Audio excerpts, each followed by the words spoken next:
pagsasampa po ng impeachment complaint ng anumang grupo ay hindi po ito sakop ng Pangulo. Sa kasalukuyan ay wala po na pag-uusapan sa anumang meeting ang patungkol sa impeachment laban kay Vice Presidente. Pero ang tugon ng Pangulo sa lahat, ito po'y para sa lahat. Ang dapat managot ay dapat managot. Hindi po magkakaroon ng pagkakaisa kung may naiiwang issue na dapat na sagutin. So sa ngayon, muli, hindi po sakop ng Pangulo kung sino man po ang magsasampa ng impeachment complaint laban sa Vice Presidente.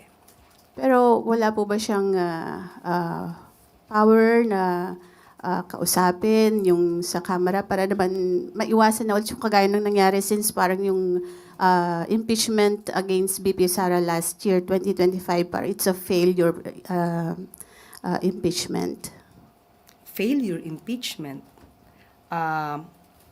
On our part, we cannot say that it's a failure impeachment.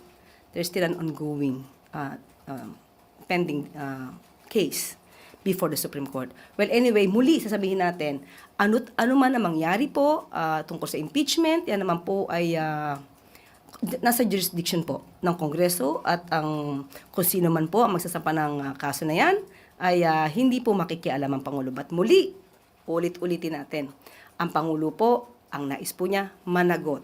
Ang dapat na managot.